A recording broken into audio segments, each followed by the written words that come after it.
All right, hold on, this just came through. A major Social Security decision has been made under the Trump administration, and it's happening right in the middle of a government shutdown. Yes, you heard that right. Increases, policy changes, and millions of Americans are wondering, what does this actually mean for my check? Let's break it down. Hey everyone, welcome back to the channel. If you're new here, I'm Tony from Retirees Benefits, and I help everyday Americans make sense of Social Security, retirement benefits, and policy changes that actually affect your wallet. I've been covering these updates for years, and today this one's big, so stick with me. I promise to keep it simple and real, so here's what's happening. Multiple outlets are reporting that despite the partial government shutdown, the Trump administration has pushed through a decision on Social Security adjustments for 2025. Now, we're talking about COLA increases, that's cost of living adjustments, and some procedural changes that could affect when and how benefits are distributed. Headlines are saying things like Social Security survives shutdown, and Trump administration approves benefit increase amid budget chaos, and people are confused because normally when the government shuts down, things grind to a halt. But Social Security, it's a little different. It's considered mandatory spending, which means it keeps running even when Congress can't agree on a budget. But here's the catch. There are some changes being discussed and not everyone is happy about them. So let's get into it, but first I want to hear from you. Do you think the COLA increase for 2025 is enough to keep up with real living costs? Like, are we actually keeping pace with rent, groceries, medications? Drop a comment below and let me know what you're seeing in your own life. I read every single one. Okay, so let me explain what's actually going on here in plain English. Every year, Social Security beneficiaries are supposed to get a COLA, a cost of living adjustment. This is designed to help your benefits keep up with inflation. The Social Security Administration calculates this based on something called the CPIW, which tracks prices for urban workers. For 2025, the COLA increase is sitting at around 2.5%. Now, that might sound decent on paper, but here's the reality. A lot of seniors are saying that doesn't reflect what they're actually spending. We're talking about rising costs in healthcare, housing, and food, things that hit retirees harder than the average worker. Now, why is this decision coming through during a shutdown? Well, like I said, Social Security is funded through its own trust fund. It doesn't rely on annual appropriations from Congress. So even if the government is partially shut down, Social Security checks still go out. The administration still processes these adjustments. That part is automatic.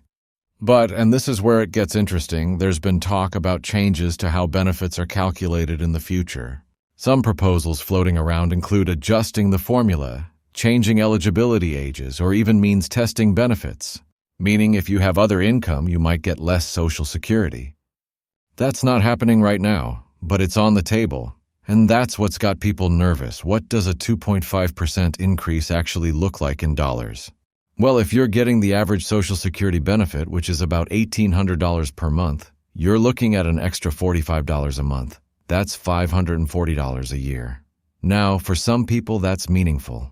But when you factor in rising costs across the board, especially in healthcare, that money disappears fast.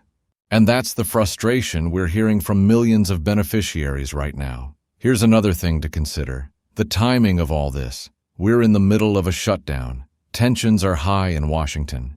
And yet, this announcement came through relatively smoothly. Why? Because Social Security is one of those programs that both parties know they can't mess with too much. It's politically toxic to even suggest cutting Social Security benefits outright. But behind the scenes, there are definitely discussions happening about how to reform the system without making it look like a cut. That's the political dance we're watching right now. So here's where opinions split. And honestly, this is one of the most heated debates in Washington right now. On one side, you've got people saying, look, Social Security is running out of money. We need to make tough choices now or there won't be anything left for future generations. They argue that adjustments like raising the retirement age or trimming benefits for wealthier retirees are necessary to save the program. Some economists suggest switching to a different inflation measure, one that might result in smaller annual increases. They say it's about fiscal responsibility and ensuring the program survives another 50 years. On the other side, you've got advocates and beneficiaries saying, we paid into this system our whole lives, this isn't a handout. It's our money. And a 5% increase doesn't come close to covering what we're actually spending. They point out that healthcare alone is rising faster than inflation, and that many seniors are already choosing between medication and food. They argue that cutting benefits or raising the retirement age disproportionately hurts lower-income workers who rely on Social Security as their primary income source. There's also a generational divide here that's worth mentioning.